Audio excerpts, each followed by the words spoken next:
Edonia Radio, reportage. Nous partons à la découverte d'un sport peu médiatisé, mais qui, à La Rochelle, a fondé une famille, l'Ultimate. L'Ultimate est un sport collectif qui se joue avec un frisbee.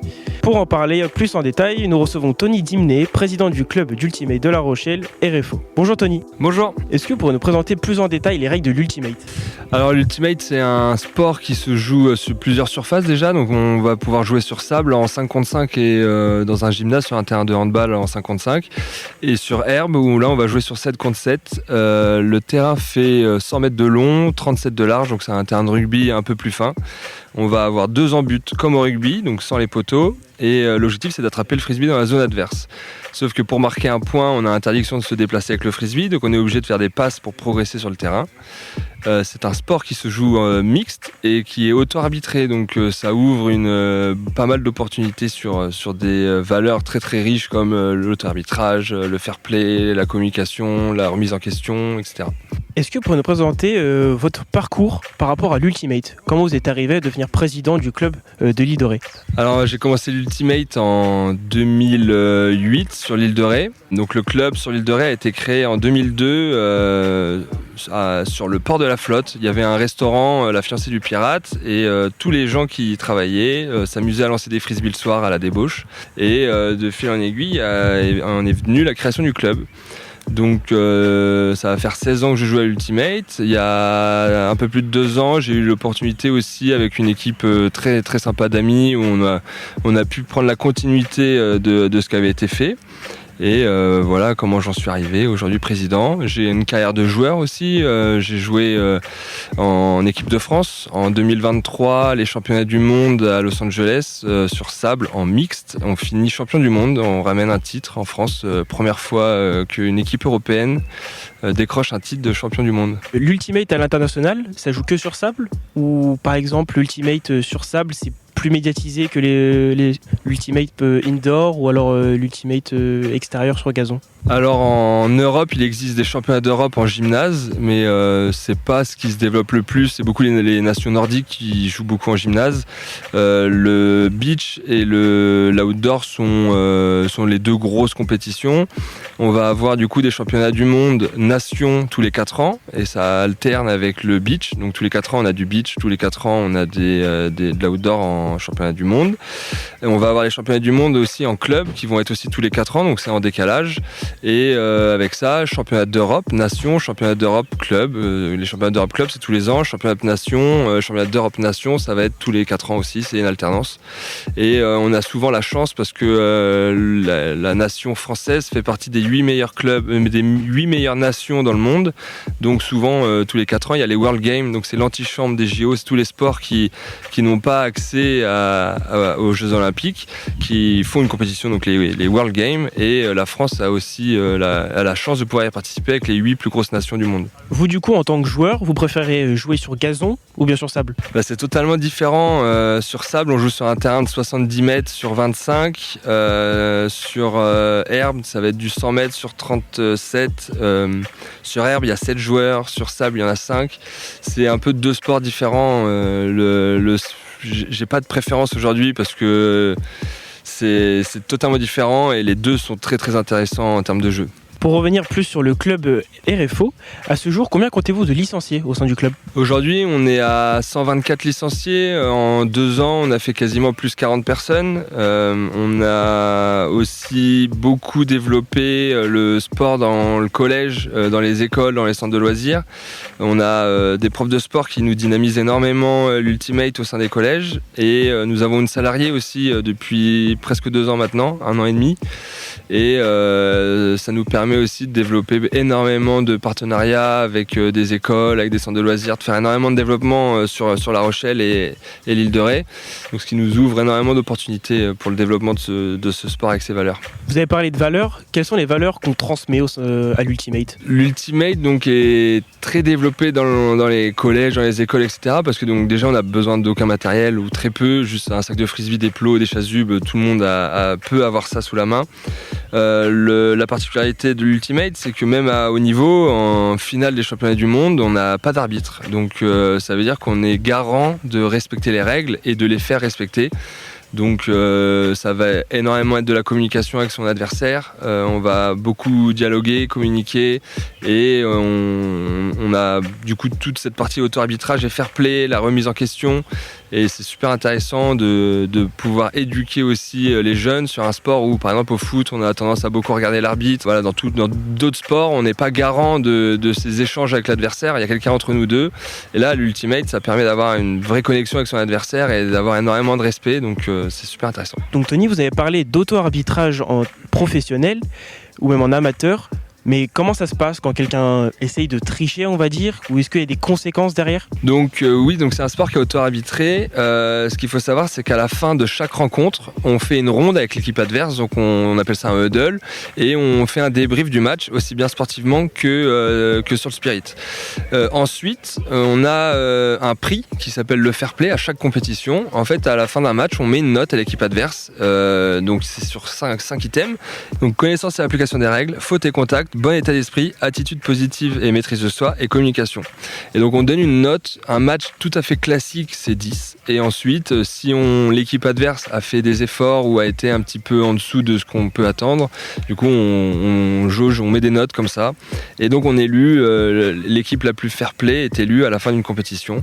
Et le fair play a autant d'importance que la performance, que le sportif. C'est-à-dire qu'une équipe qui gagne mais qui est dernière au spirit, en fait c'est très mal vu, et dans les règles on veut qu'il y ait une bonne ambiance et surtout que les gens respectent les règles et le maximum de communication positive et de respect de l'adversaire. Au niveau féminin, dans l'Ultimate, c'est aussi médiatisé, on va dire, que les hommes, ou ça reste toujours un peu en dessous niveau médiatique ou même niveau championnat du monde, niveau équipe sélectionnée, etc.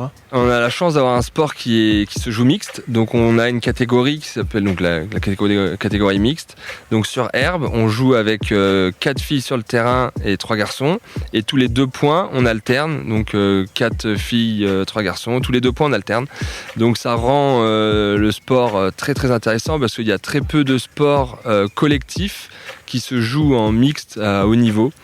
Et à chaque compétition, donc que ce soit les championnats français, les championnats d'Europe, Nation Club, les championnats du monde Nation Club, on va avoir les 3 catégories qui sont représentées quasiment à l'identique à chaque fois: féminin, mixte, open. La catégorie open, elle s'appelle pas masculine parce que open veut dire qu'on ouvre à tout le monde. Donc il y a des filles, si elles sont meilleures que les garçons, elles peuvent aller jouer en National 1, elles peuvent aller jouer au plus haut niveau français dans la catégorie open. Que diriez-vous, vous personnellement, à une personne qui hésite à essayer l'Ultimate justement ? Le seul conseil que je peux te donner, c'est de venir essayer parce que ça n'engage à rien. On a des séances découvertes où on peut venir s'amuser et voilà, l'Ultimate, j'ai commencé il y a 16 ans et aujourd'hui j'ai énormément de mal à me détacher et je suis obligé de continuer là-dedans parce que nos adversaires sont nos amis, on n'a pas le choix. C'est un sport qui est assez petit en France, on n'a que 7000 licenciés, donc on se retrouve très vite avec une communauté riche et super intéressante à découvrir. Au sein de RFO, vous avez été notamment champion en indoor avec l'équipe féminine. Quels sont les prochains grands objectifs du club au niveau professionnel ? Oui, nos féminines ont été championnes de France cette année en indoor. L'année dernière, elles ont été championnes de France beach. Donc on a quelques féminines qui jouent énormément bien à l'Ultimate et on compte continuer à développer le féminin tout autant que les autres disciplines et les juniors. Maintenant, les résultats importants, on prépare la saison beach, donc sur sable. Donc on va aligner une équipe féminine qui va essayer d'aller chercher le plus haut niveau possible et aussi en mixte et en open. Vous avez parlé des juniors. Est-ce que le développement des jeunes au sein du club, il y a quand même une place assez importante, j'imagine. Est-ce que du coup il y a des championnats de France juniors ou il reste quand même que pour les adultes les championnats de France ? Aujourd'hui, nous, la priorité c'est les féminines et les juniors et on a énormément augmenté notre nombre de licenciés en juniors. Aujourd'hui, on a quasiment 2 équipes en U15, on a une équipe en U13 qui a été créée il y a 2 ans et qui commence à faire des très bons résultats. On a une équipe U17 qui a été championne de France l'année dernière sur herbe et cette année là, donc c'est ce week-end qui va essayer de remettre son titre en jeu. Donc ce week-end, on a les championnats de France. Pareil, il y a les championnats de France sur herbe, championnat de France en gymnase, championnat de France sur sable. Et ça dépend de la saison. Voilà, l'hiver en gymnase, l'été sur herbe. L'Ultimate aujourd'hui reste un sport encore peu pratiqué en France, comme vous l'avez dit, 7000 licenciés. Comment expliquez-vous cela ? Aujourd'hui, que ce soit à la Fédé, que ce soit dans les clubs, dans les comités départementaux ou régionaux, il y a énormément de travail qui est fait pour faire du recrutement et on y arrive petit à petit. Les gens ils commencent à entendre beaucoup parler de ce sport qui commence à se développer. C'est sûr qu'au début, ça peut impressionner un petit peu le fait qu'il y ait des championnats du monde sans arbitre, etc. Mais aujourd'hui, que ce soit dans les collèges, dans les lycées, les profs de sport, ils se tournent énormément sur cette discipline-là parce que c'est facile à mettre en place. On peut très vite lancer des frisbees sans trop respecter les règles et vraiment juste prendre du plaisir, s'amuser. Donc oui, l'Ultimate, c'est un sport qui a été créé en 78 aux États-Unis. Ça a mis un peu de temps avant d'arriver en France. Et aujourd'hui, je pense aussi que le problème, c'est qu'on a mis un peu de temps à se développer et on a du mal à créer des créneaux pour des 6 ans, 6, 7, 8 ans. C'est à partir de ce moment-là que les gens choisissent un sport, ont besoin de bouger, s'activer, etc.